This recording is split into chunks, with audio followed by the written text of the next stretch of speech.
Hello student, आज के इस वीडियो लेक्चर पे हम बात करेंगे थ्योरी ऑफ मशीन सब्जेक्ट के एक और मोस्ट इंपोर्टेंट टॉपिक के बारे में, जो कि यूनिट थर्ड से है। जैसा कि यूनिट थर्ड के अंदर हम गियर्स के बारे में स्टडी कर रहे हैं और इस पर ऑलरेडी मैंने आपको 6 से 7 वीडियो लेक्चर अपलोड कर रखे हैं।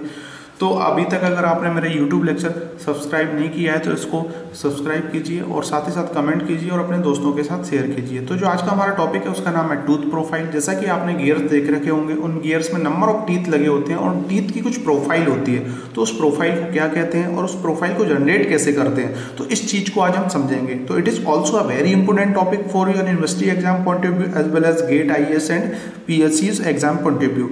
तो इस टॉपिक को पढ़ने से पहले आपको गियर की जो टर्मिनोलॉजी है, जिस पर मैंने एक वीडियो लेक्चर आपको डाल रखा है, उसको जानना बहुत जरूरी है, क्योंकि उसके अंदर मैंने आपको बताया था कि अडेंडम सर्कल क्या होता है, पिच सर्कल क्या होता है और बेस सर्कल क्या होता है। ठीक है, तो उन चीजों को हम जो है यहाँ पर भी यूज करेंगे। तो जैसे कि हम जानते हैं, जब दो गियर आपस में कॉन्टेक्ट में आते हैं तो वो उनका जो टीथ होता है, टीथ के द्वारा जो है वो क्या करते हैं, पावर को ट्रांसमिट करते हैं। और जनरली जो टीथ की प्रोफाइल होती है वो कुछ कर्व शेप में होती है, मतलब एक गियर की टीथ की प्रोफाइल दूसरे गियर की टीथ की प्रोफाइल के कॉन्टेक्ट में आके वहां पर पावर ट्रांसमिट करती है। तो अगर आप प्रॉपर जो है वहां की प्रोफाइल जो है उसकी प्रॉपर अगर सही प्रोफाइल होगी तो वहां पर स्लिपिंग नहीं होगा और जिसके कारण जो है वो गियर फेल्योर नहीं होगा। तो जो टूथ की प्रोफाइल है, जो टीथ की जो प्रोफाइल है, उसकी स्टडी बहुत कंपलसरी है, उसकी डिजाइनिंग जो है वो बहुत कंपलसरी है किसी भी गियर्स के फेलियर को बचाने के लिए। तो उसकी प्रोफाइल के बारे में आज हम समझेंगे। तो जैसा कि यहाँ पर मैंने एक टीथ का अरेंजमेंट यहाँ पर करके रखा हुआ है। मैंने ऑलरेडी आपको बता रखा है कि जो ऊपर वाला टॉप सरफेस होता है इसको हम अडेंडम सर्कल बोलते हैं, बीचों बीच जो होता है इसे हम पिच सर्कल बोलते हैं और सबसे नीचे जो होता है इसे हम बेस सर्कल बोलते हैं। तो ये 3 तरीके के मोस्ट इंपोर्टेंट सर्कल होते हैं जिसके अकॉर्डिंग हम गियर्स को डिजाइन करते हैं। तो पिच सर्कल जो होता है इसको जनरली हम ऊपर की साइड देखें, अडेंडम की साइड, तो ये फेस को डिफाइन करता है कि जो टीथ है उसके फेस को, और नीचे वाला जो पोर्शन होता है उसको फ्लैंक्स डिफाइन करता है। ठीक है, तो ये फेस एंड फ्लैंक से मिलकर ही हमारा जो है पूरा टीथ जो है वो बना होता है। तो यहाँ पर आप देख रहे होंगे, यहाँ पर एक राइट साइड और एक लेफ्ट साइड जो है ये जो प्रोफाइल बनी है इसे हम टूथ प्रोफाइल बोलते हैं। तो ये प्रोफाइल जनरली किस टाइप की होती है? जनरली 2 तरीके की हम प्रोफाइल जो है यूज करते हैं। एक तो होता है साइक्लोइडियल प्रोफाइल, दूसरा होता है इनवॉल्यूट प्रोफाइल। तो there are 2 types gear tooth profile used for designing of teeth. 2 तरीके की हम प्रोफाइल यूज करते हैं। एक तो होता है साइक्लोइडियल टीथ प्रोफाइल, ठीक है, दूसरा होता है इनवॉल्यूट टीथ प्रोफाइल। तो जो साइक्लोइडियल होती है ये भी 2 तरीके की होती है, एपीसाइक्लोइडियल और हाइपोसाइक्लोइडियल। तो जनरली जो साइक्लोइडियल प्रोफाइल टीथ होती है उसको हम क्लॉक और वॉचेस वगैरह के अंदर यूज करते हैं वहां पर पावर ट्रांसमिट करने के लिए। और इनवॉल्यूट प्रोफाइल जो होती है इसका मोस्टली यूज करते हैं हम कहां पर, मशीनरी के अंदर। जितनी भी हमारी मैकेनिकल इंजीनियरिंग की जो मशीनरी है वहां पर इनवॉल्यूट टीथ प्रोफाइल ही आपको मिलेगी। तो it is also a very important types of teeth profile. Generally दोनों टीथ प्रोफाइल का हम यूज करते हैं, दोनों के अपने एडवांटेज हैं और दोनों में अपने जो है इनकी लिमिटेशंस हैं। तो ये सब एक अलग टॉपिक है, मैं बाद में आपको बताऊंगा। सिंपल सा अभी हम समझ रहे हैं कि जो जनरली जो टीथ की प्रोफाइल होती है वो किस टाइप की होती है। तो 2 तरीके की प्रोफाइल होती है, आपको समझ में आ गया होगा। अब हम बात करेंगे इसमें से फर्स्ट वाली, जैसे कि साइक्लोइडियल जो प्रोफाइल होती है। तो सबसे पहले आपको ये समझना होगा कि साइक्लोइड का मतलब क्या होता है। तो साइक्लोइड मतलब सर्कल से जुड़ा हुआ कुछ वर्ड है। जैसे कि एक सर्कल है, ठीक है, इसका कुछ डायमीटर या इसका कुछ रेडियस होगा।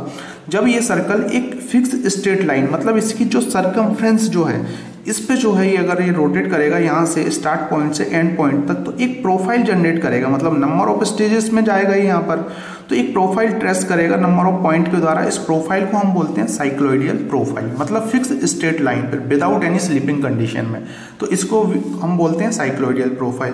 तो यहाँ पर मैंने लिख रखा है, a cycloid is the curve traced by a point on the circumference of a circle which rolls without slipping on a fix straight line. तो इस प्रोफाइल को हम क्या बोलते हैं, साइक्लोइडियल प्रोफाइल।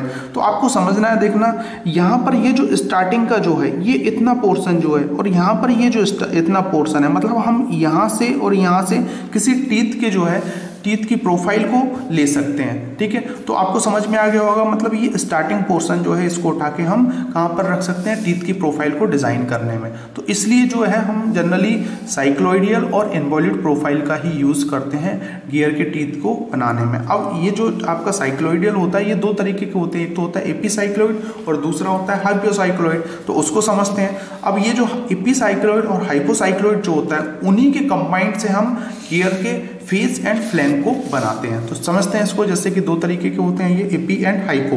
तो एपीसाइक्लॉइड क्या होता है? When a circle rolls without slipping on the outside of a fixed circle, the curve traced by a point on the circumference of a circle is known as epicycloid. तो जनरली इसको हम engineering graphics के अंदर भी पढ़ते हैं। ये जो आपका फिक्स सर्कल है, इसके ऊपर एक ये जो है रोलिंग सर्कल घूमेगा, तो यहाँ से स्टार्ट पॉइंट से एंड पॉइंट पे जाएगा तो एक कर्व ट्रेस्ट करेगा। इस कर्व टेस्ट कर रहा है, उसी को हम बोलेंगे क्या?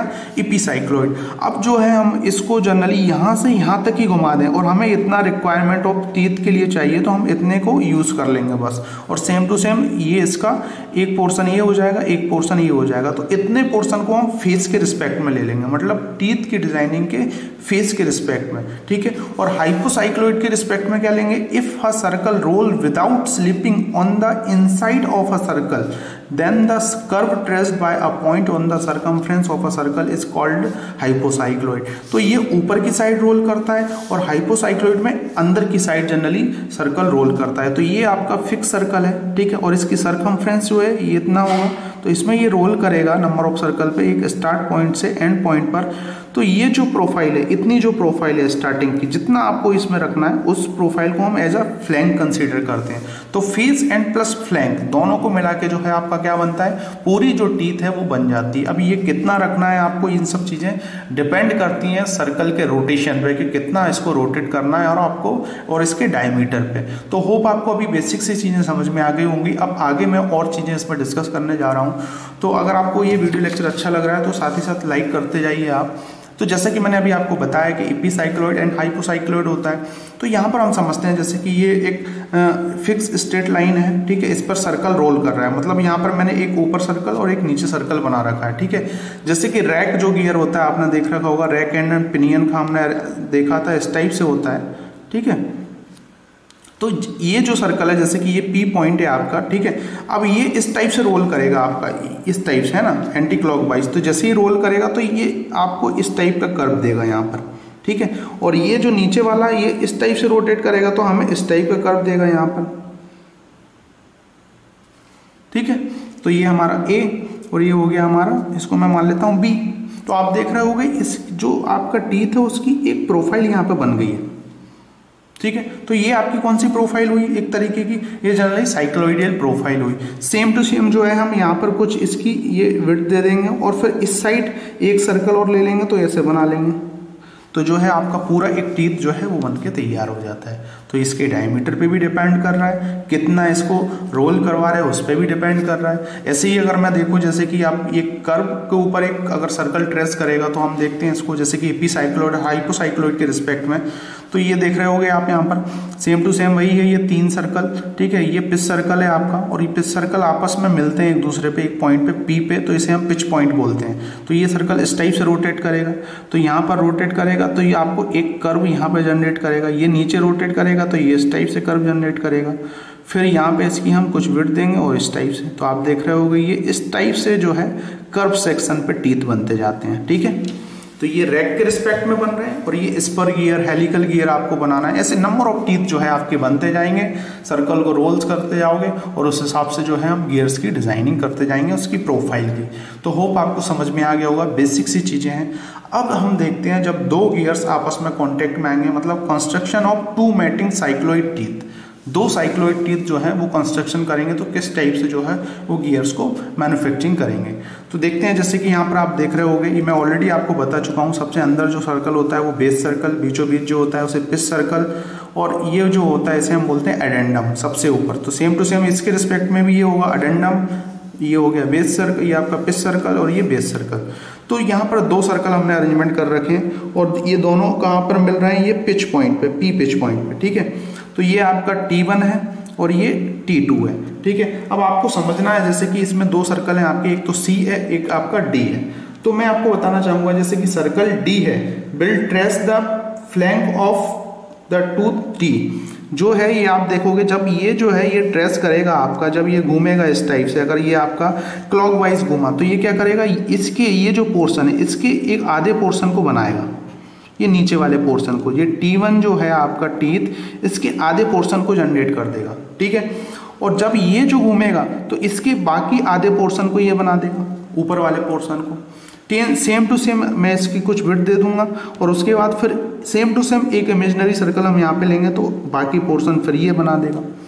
होप आपको ये चीज़ें समझ में आ गई होंगी। सेम टू सेम ऊपर वाली जो चीज़ें हैं उसी के रिस्पेक्ट में है। हमने यहाँ पर एक ही के रिस्पेक्ट में लिया है, यहाँ पर हमने दो चीज़ों के रिस्पेक्ट में ले लिया, मतलब एक गियर आपका पिनियन है, एक गियर आपका व्हील है, ठीक है। तो सेम टू सेम जैसे कि अगर मैं इस गियर का भी देखूँ, देखो इसका ये पोर्शन यहाँ पे बनाएगा, इस टाइप से ट्रेस करेगा, जब इसको आप घुमाओगे इस टाइप से तो ये नीचे इस टाइप से आधा कर्व सेक्शन बनाएगा, आधा कर्व सेक्शन यहाँ पे बनाएगा। तो सेम टू सेम आधा कर्व ये जो है यहाँ पर जनरेट करेगा इसका, मतलब इसका आधा यहाँ पे, इसका आधा यहाँ पे, और ये जो पोर्शन होगा ये आपका यहाँ पे ये कर्व जनरेट करेगा और इसका ये कर्व पोर्शन जनरेट करेगा। तो ये एक दूसरे के इस पर डिपेंड करते हैं, जिसके कारण जो है आपका पूरे जो टीथ है इनकी डिजाइनिंग होती है, इनकी प्रोफाइल की डिजाइनिंग होती है, कितना कर्व रखना है ये डिपेंड करता है सर्कल पर, ठीक है, इनके डायमीटर पे, इसके जो पिच सर्कल है उसके डायमीटर पे, उसके बाद जो आपका बेस सर्कल है उसके डायमीटर्स पे डिपेंड करता है। तो इस टाइप से ये प्रोफाइल को जनरली हम जनरेट करते हैं और प्रोफाइल को जनरेट करने के बाद फिर जो है हम गियर्स की डिजाइनिंग करते हैं। तो जनरली ये बहुत एक इम्पोर्टेंट फैक्टर्स है और इसी में जैसे कि मैंने आपको बताया था कि कॉमन नॉर्मल होता है, ये इस टाइप से वर्क करता है इसमें, है ना। जब यहाँ दो टीथ कनेक्ट में है और ये जो पिच पॉइंट है तो यहाँ पर एक कॉमन नॉर्मल होता है। तो यही हमें बताता है लॉ ऑफ गियरिंग के बारे में, जो कि मैंने आपको इससे पहले वाले वीडियो लेक्चर में बताया था कि लॉ ऑफ गियरिंग को सेटिस्फाई करना जरूरी है। क्यों? जो दो टीथ कांटेक्ट में आ रहे हैं और पी पॉइंट जो है ये एक ही कॉमन नॉर्मल से होकर जाना चाहिए, तो मतलब वहां पर जो है आप एक कांस्टेंट वेलोसिटी जो है वो मेंटेन कर सकते हो और साथ ही साथ करेक्ट गियरिंग की कंडीशन को सेटिस्फाई कर सकते हो, मतलब एक टीथ दूसरे टीथ के साथ प्रॉपर एंगेजमेंट में आएगा, ठीक है। तो यहाँ पर भी जनरली जो टीथ कांटेक्ट में आता है तो उसका एक स्टार्टिंग पॉइंट होता है, एक एंड पॉइंट होता है, उसी के पूरे के रिस्पेक्ट में वो पावर को ट्रांसमिट करता है। तो होप आपको ये चीज़ें समझ में आ गई होंगी। मैंने आपको बेसिक सी चीज़ें बताई हैं। साइक्लॉइडियल प्रोफाइल को ओनली अभी डिस्कस किया है आपको, अब जो है मैं इन्वॉल्यूट प्रोफाइल अगले वीडियो लेक्चर में डिस्कस करूँगा। ये चीज़ें नहीं समझ में आई होंगी, एक बार इसको सोचिएगा, अच्छे से समझिएगा, क्योंकि कुछ नहीं है, बेसिक सी चीज़ें हैं, हमें इन चीज़ों का ध्यान रखना है। जैसे कि circle D will trace the flank of the tooth T1, जो D है सर्कल इसके फ्लैंक को ट्रेस करेगा, फ्लैंक मतलब नीचे वाला पोर्शन, ठीक है। रोल जो है, ये रोलर जो है अगर ये इनसाइड जो है पिच सर्कल के नीचे जो है ये क्या करेगा, आपका सर्कल ये व्हील 1 जो है वो रोल करेगा जब, ठीक है, इस टाइप से रोल करेगा तो इसके फ्लैंक को बनाएगा। And face of the tooth T2, और इसके फेस जो है ये T2 के फेस है इसको बनाएगा, ठीक है। सर्कल D रोल करेगा तो इसके फ्लैंक को बनाएगा और इसके फेस को बनाएगा, ये चीज़ याद रखना है। और इसके अपोजिट जो है ये इसके अपोजिट हो जाएगा, ये इसके फेस को बनाएगा और इसके फ्लैंक को बनाएगा, ठीक है। और साथ ही साथ ये एक आपका सर्कल है, इसके साथ एक इमेजिनरी सर्कल और रख देंगे तो एक पोर्शन आपका ये वाला बन जाएगा, जिसके कारण जो है हम इस टाइप से construction of two mating cycloid teeth जो है वो जनरेट करते हैं, ठीक है। होप आपको ये चीज़ें समझ में आ गई होंगी। जनरली जब हम डिज़ाइनिंग करते हैं तो वहाँ पर ये बहुत इंपॉर्टेंट फैक्टर काम करते हैं, लेकिन आपको यहाँ पर बेसिक्स जानना बहुत ज़रूरी है। और कुछ चीज़ें हैं जो मैंने आपको डिस्कस कर ली हैं, तो आपको ये चीज़ें समझ में आ गई होंगी। तो thank you for watching this video lecture. अगले वीडियो लेक्चर में आपको इन्वॉल्यूट टीथ प्रोफाइल के बारे में बताऊँगा, फिर उसके बाद हम बात करेंगे length of path of contact क्या होता है। It's also a very important question, जिस पर जनरली न्यूमेरिकल प्रॉब्लम्स बहुत सारी आती हैं, तो उसको हम अगले वीडियो लेक्चर में समझेंगे। होप आपको ये चीज़ें अच्छी लगी होंगी और थोड़ा सा आप पढ़ते रहिए। देखो एस रतन की बुक है, उसके बाद RS कुर्मी की बुक है, ऐसी बहुत सारी बुक हैं, उनसे आप थ्योरी ऑफ मशीन सब्जेक्ट को टॉपिक्स वाइज पढ़िए। मैं भी आपको कोशिश कर रहा हूँ कि हर एक टॉपिक को आपको कवर करवाऊँ, कोई भी टॉपिक ना छोड़ूँ, और आप इस YouTube लेक्चर के साथ मेरे साथ जुड़े रहिए। मैं आपको कोशिश कर रहा हूं कि आप गेट IAS PSC के अंदर कोई भी क्वेश्चन जो है वो छोड़ के ना आए, सभी क्वेश्चंस जो है उनको अटेम्प्ट करके आएँ। और साथ ही साथ आप मेरे YouTube लेक्चर के प्लेलिस्ट में जाके नंबर ऑफ मैकेनिकल इंजीनियरिंग के सब्जेक्ट हैं उनको आप उनके नोट्स बना सकते हैं घर पर, और उसी के साथ आप जो है गेट IAS की तैयारी कर सकते हैं। तो होप आप ये सब चीज़ों को एंजॉय कर रहे होगे, और अगर मुझसे कुछ गलती हो रही हो तो उसके लिए भी मैं आपसे क्षमा मांगता हूँ, क्योंकि मैं कोई भगवान नहीं हूँ। मैं भी कोशिश कर रहा हूँ कि आपको अच्छे से अच्छा प्रोवाइड कर सकूँ according to my teaching experience. मैं आपको कोशिश कर रहा हूँ कि एक अच्छा बेटर वीडियो लेक्चर प्रोवाइड कर सकूँ। तो thank you for watching this video lecture. मिलते हैं नेक्स्ट वीडियो लेक्चर में, जिसमें मैं आपको इन्वॉल्यूट टीथ प्रोफाइल के बारे में बताऊँगा। देन उसके बाद हम बात करेंगे जो आपका length of path of contact क्या होता है, जिसमें दो चीज़ें होती हैं, आपका length of path of approach and length of path of recess, है ना। दोनों चीज़ों को हम समझेंगे।